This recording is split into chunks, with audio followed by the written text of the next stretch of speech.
তো আজকের এই ভিডিওতে আমরা কোনো কথা না বাড়িয়ে শুরু করব মিউচুয়াল ফান্ডের কি টাইপ হয়। প্রধানত 3 ধরনের টাইপ হয়, আস্তে আস্তে আমরা আলোচনা করব। তোমরা ভিডিওটা যারা দেখছো প্লিজ একটা লাইক করে দিও আর চ্যানেলটাকে অতি অবশ্যই সাবস্ক্রাইব করে নিও এরকম কন্টেন্ট বাংলায় পাওয়ার জন্য। মিউচুয়াল ফান্ড কথার প্রধান অর্থ হলো স্টক মার্কেটে ইনডাইরেক্ট ভাবে আমরা ইনভেস্ট করতে পারি। তো ডাইরেক্ট ইনভেস্ট তো স্টক কিনে করতে পারি, কিন্তু সেটা অনেকটা রিস্কি, সেটা আমরা আগের ভিডিওতে আলোচনা করেছি। তোমরা যেটা দেখোনি আগের ভিডিওটা আই বাটনে ক্লিক করে অবশ্যই দেখে নিও। আর মিউচুয়াল ফান্ড হলো ইনডাইরেক্ট ভাবে স্টক মার্কেটে ইনভেস্ট করা, সেই বিষয়ে আজকে আমরা জানবো। কিন্তু সেখানে মিউচুয়াল ফান্ডের বিভিন্ন রকম ক্যাটাগরি আছে। তো আমরা যারা মিউচুয়াল ফান্ডে ইনভেস্ট করি অথবা তোমরা যারা ইনভেস্ট করবে, তো তোমাদের মধ্যে 3 ধরনের মানুষ আমরা পাবো।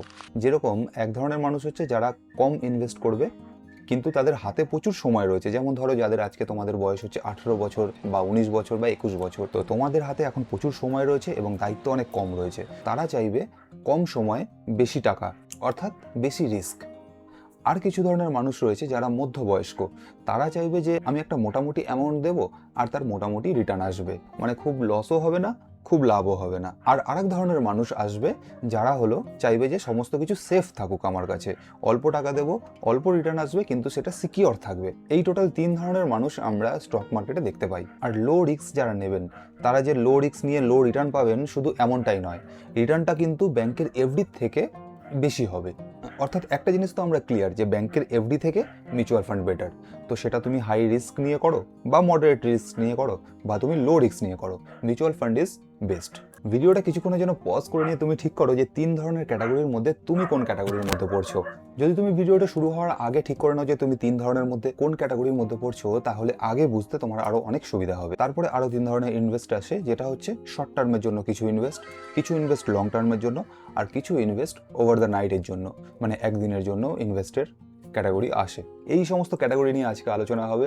ভিডিওটা খুবই সংক্ষিপ্ত হবে, তোমাদের সময় একটুও বরবাদ হবে না। ভিডিওটাকে যদি লাইক না করে থাকো তাহলে অতি অবশ্যই একটা লাইক করে দাও আর নিচে কমেন্ট করে তোমরা জানাতে পারো নেক্সট কোন টপিকের ওপরে তোমরা ভিডিওটা চাইছো। আর হ্যাঁ, চ্যানেলটাকে অতি অবশ্যই সাবস্ক্রাইব করে দিও। মিউচুয়াল ফান্ড প্রধানত 3 ধরনের হয়, ইকুইটি ফান্ড, ডেপথ ফান্ড এবং হাইব্রিড ফান্ড।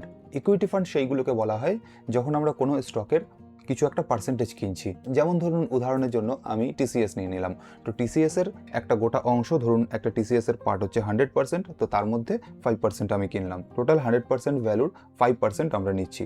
তো এটাকে বলা হয় একটা ইকুইটি। সোজা কথায় আমি ওই কোম্পানিতে আমার ভাগ বসাচ্ছি। ইকুইটি ফান্ড কিন্তু আর দুটো ফান্ডের থেকে একটু রিস্কি হয় বেশি, কিন্তু এটা রিটার্নও বেশি দেয়। আর রিটার্ন বেশি তুমি তখনই পাবে যখন এটা তুমি লং টার্মে ইউজ করবে, শর্ট টার্মের জন্য কিন্তু মিউচুয়াল ফান্ড নয়, সেটা আমি আগের ভিডিওতেও আলোচনা করেছি। আর এই কারণেই মিউচুয়াল ফান্ডকে কিন্তু আমরা জুয়া বলতে পারি না, কারণ এটা লং টার্মের খেলা। সেকেন্ড আসে হচ্ছে ডেপথ ফান্ড।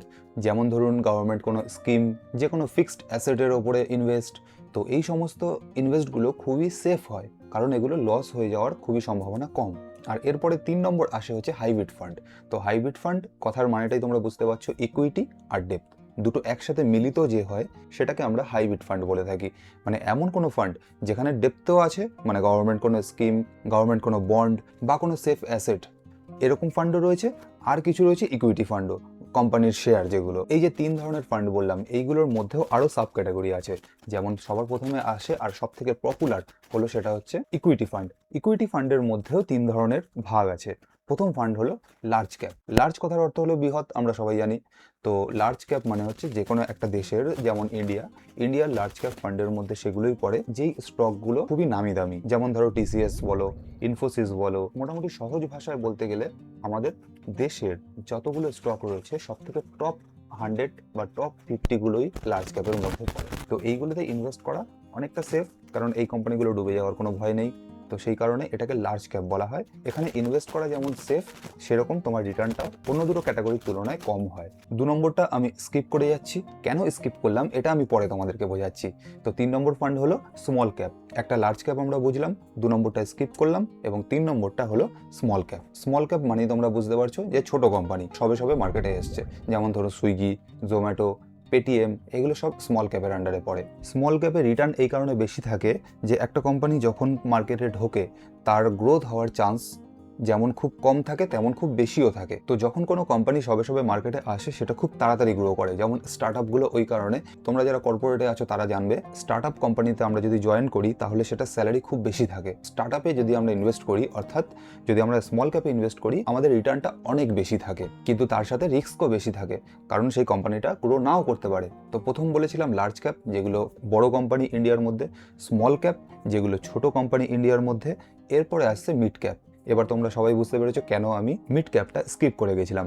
মিড ক্যাপ কথার অর্থ হলো কিছুটা লার্জ ক্যাপের কোম্পানি আর কিছুটা স্মল ক্যাপের কোম্পানি, দুটো মিলিত হয়ে যখন হয় সেটাকে বলে আমরা মিড ক্যাপ। এইবার ফান্ড ম্যানেজারের ওপর নির্ভর করে যে আমি কতগুলো লার্জ ক্যাপ নেব আর কতগুলো স্মল ক্যাপ নেব। এটা ফান্ড ম্যানেজার ক্যাপাবিলিটির উপর নির্ভর করে। তোমরা প্রত্যেকটা মিউচুয়াল ফান্ডের নিচে গিয়ে দেখতে পারবে যে তারা কোন কোন কোম্পানির ওপর ইনভেস্ট করেছে, কতগুলো লার্জ ক্যাপ নিয়েছে, কতগুলো স্মল ক্যাপ নিয়েছে, সমস্ত কিছু তুমি জানতে পারবে। তো সেই কারণেই আমি পূর্বের ভিডিওতে বলেছিলাম যে সমস্ত ফান্ডগুলো ওপেন করে তার হোল্ডিং কী কী রয়েছে সেগুলো দেখার জন্য। যারা দেখোনি তারা অতি অবশ্যই দেখবে। আর ফাইন্যান্স রিলেটেড এরকম চ্যানেল বাংলায় দেখার জন্য অতি অবশ্যই আমাকে সাপোর্ট করবে, আমার চ্যানেলটাকে সাবস্ক্রাইব করবে। আর তোমাদের মাথায় যদি কোনো প্রশ্ন থাকে বা কোনো টাইপের ওপরে বা কোনো ক্যাটাগরির ওপরে তোমরা ভিডিও চাইছো ফাইন্যান্স রিলেটেড, তো অতি অবশ্যই কমেন্ট করে নিচে জানাতে পারো। এই ভিডিওটা দ্বারা তুমি যদি মিউচুয়াল ফান্ড সম্বন্ধে জানার জন্য আরও এক ধাপ এগিয়ে যাও, তাহলে অতি অবশ্যই চ্যানেলটাকে সাবস্ক্রাইব করবে, একটা লাইক অবশ্যই দেবে, আর নিচে কমেন্ট করে জানাতে পারো ভিডিওটার মধ্যে যদি কোনো ভুল ত্রুটি থেকে থাকে। আর চ্যানেলটাকে অতি অবশ্যই সাবস্ক্রাইব করবে বেঙ্গলি কন্টেন্ট এরকমভাবে পাওয়ার জন্য। আর সবশেষে একটাই কথা বলবো, আমি রাজু ভৌমিক এই চ্যানেলটা বানিয়েছি বাংলায় ফাইন্যান্সিয়াল যেটুকু আমি জানি তার আধারিত তোমাদেরকে কিছুটা নলেজ শেয়ার করার জন্য।